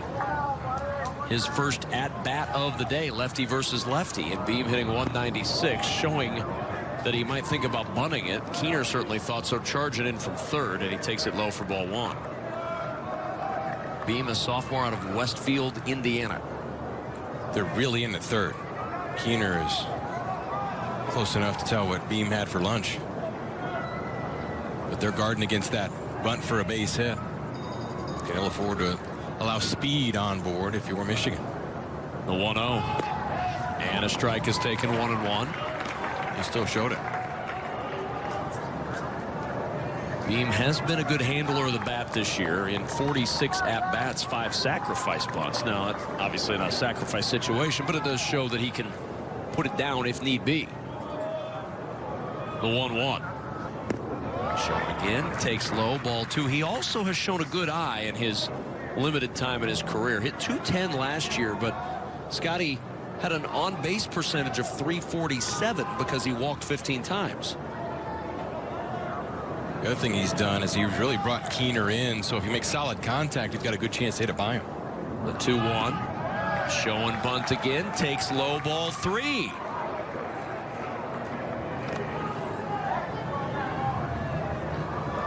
And Beam's got good speed, so if he gets on base, could see something happen out there. His theory is walks as good as a hit, and in his case, it would be absolutely true. Get speed aboard, and now you got something to work with. The 3-1, that's ball 4, and it trickles away. He doesn't see it. Beam rounding first. They're going to wave him around to second, and Milo Beam will reach second on a walk. Nobody's covering third. Nobody's covering third, and he takes third. I've never seen that before. I haven't either. never seen that before.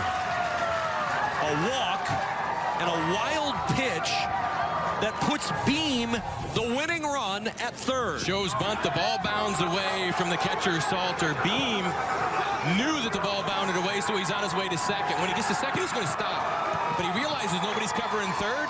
It becomes a foot race between he and Blomgren. That changes the complexion of the inning significantly. Well, we've talked tonight about the Michigan changes in the infield, how it's created problems for them defensively. You saw it there. Rotation wasn't exactly what they wanted, and it ends up with Beam at third, 1 out, and now a pinch hitter for Evan Kennedy as Charlie Nasuti comes on.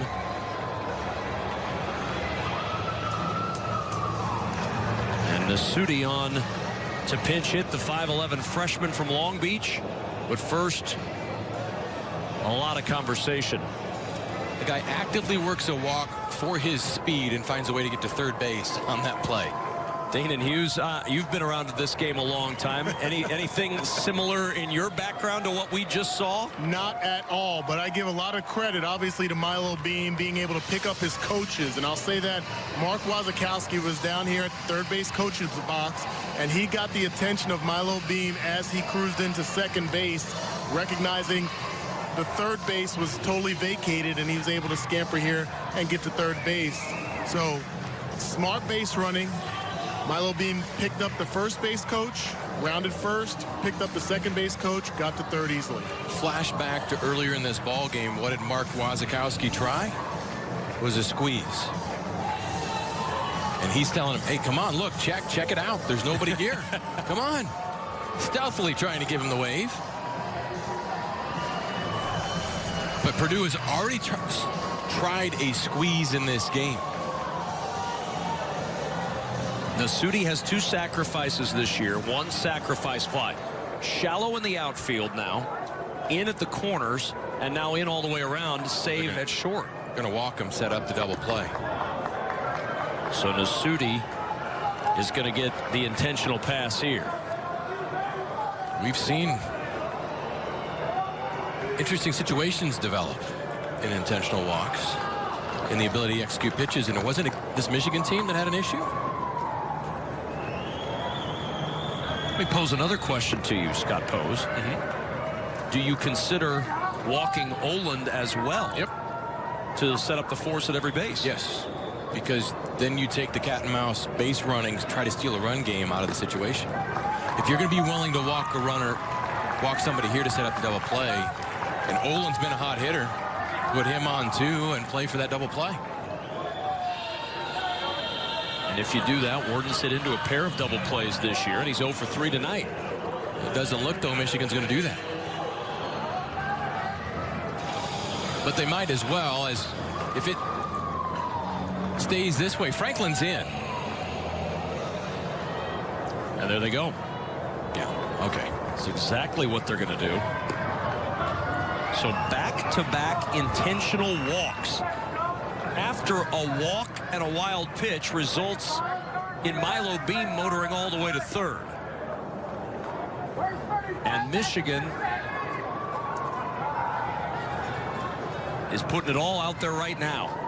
The bases are going to be loaded. 1 out in the inning. Evan Warden at the plate. Last time Purdue had a walk-off hit was February 23rd of this year. Nick D'Alessandro did it against Incarnate Word. This feels bigger.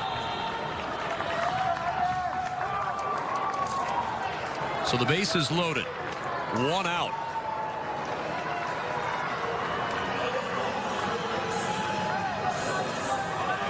In this tourney, teams are 2 of 15 with the bases loaded.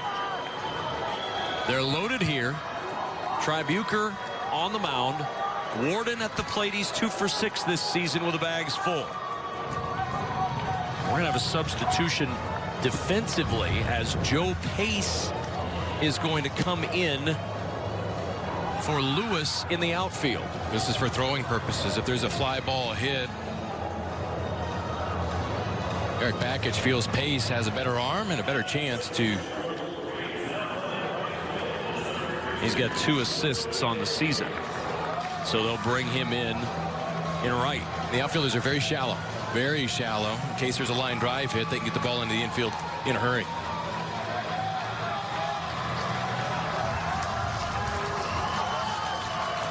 So here's your ball game for the moment.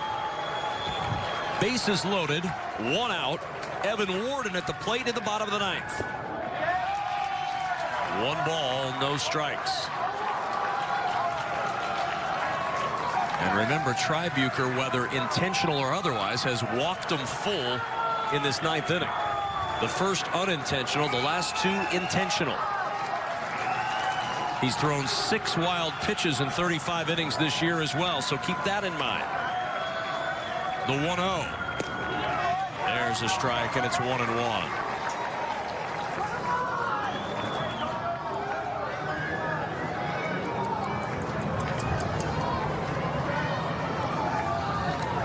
The defense is in. They're not playing for the double play. They're playing to cut the run off at home. Outfielders are in for the shallow fly ball. The ball's got to come home. Line drive, ball's got to come home. Michigan's thinking one thing defensively. They got to stop the run from scoring. Beam, the runner at third. Really the only runner that matters. He's dancing all over the place down the third base line. The 1-1. Ball 2 to Evan Warden. Warden has 4 sacrifices this year too, Scott. He can handle the bat. 2 ball, 1 strike count on Warden here with the bags full. 0 for 3 tonight. Evan Warden can forget all that if he can come up with one here. Good block by Salter. That saved the game for the moment, but it's 3-1.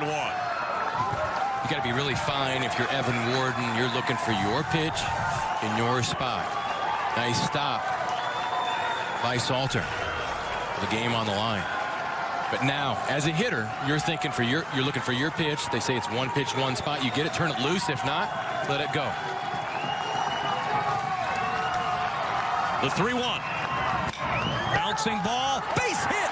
Purdue wins it. Evan Warden with the walk-off winner.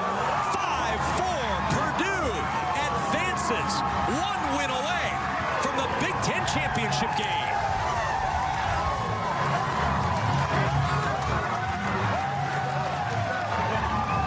The Boilermakers execute. They find a way to get it done.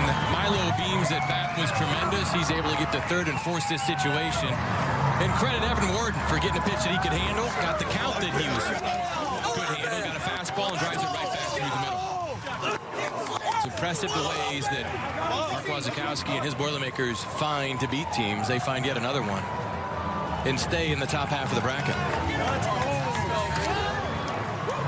What a win tonight for the Purdue Boilermakers. And a big hit for Evan Warden. Coming through in the clutch. He was terrific last year in the Big Ten tournament. Another tourney moment for Evan Warden. We've had 3 walk-offs in 7 Big Ten tournament games, and the Boilers enjoyed it just as much as the other 2 walk-offs have. Well, a lot's on the line for the game tonight. You stay in the top half of the bracket. You get a day off tomorrow.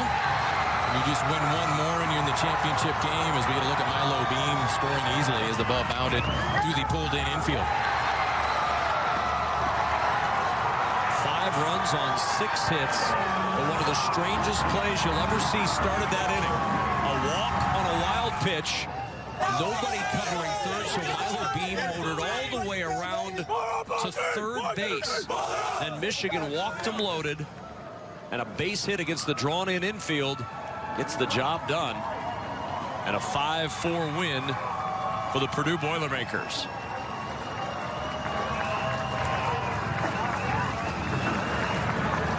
What a moment that was. And it all started with Milo Beam, whose at-bat resulted in a walk Wild pitch, taking third. He came home to score the winning run, and now, as his reward, he gets to chat with Dayton Hughes. Where I'm here with the hero, Milo Beam. Milo, just walk us through that at bat and then your approach getting around the bases. Through that bat, I was just trying to get on by bunting and trying to get a good pitch to bunt, using my speed to get on base, and stalling balls. So I was taking, and when I got walked, I saw the ball get past the catcher, so I was running fast. Coach Goff was running me to second base, and I slid because one of the middle infielders, he was putting the tag down, so I thought it was going to be a play. Then I hear Waz yelling at me, Milo, Milo. So I ran to third, and there was nobody there either, so made it to third. Made it to third on a walk, and then 2 intentional walks, and middle wins, baby. Middle wins. Talk about Evan Warden coming through in the clutch. Hadn't had a hit all day, but at that moment, that time, that count, he got the job done. Yeah, I mean, we were all confident that whoever was up to bat was going to get the job done. All he had to do was put the ball in play, and I was going to score no matter where it was. So he got it up the middle, and I scored, and that was that. Well, congratulations. You guys still staying in the winner's bracket, and good luck tomorrow. Thank you. Appreciate it. All right. Boiler up.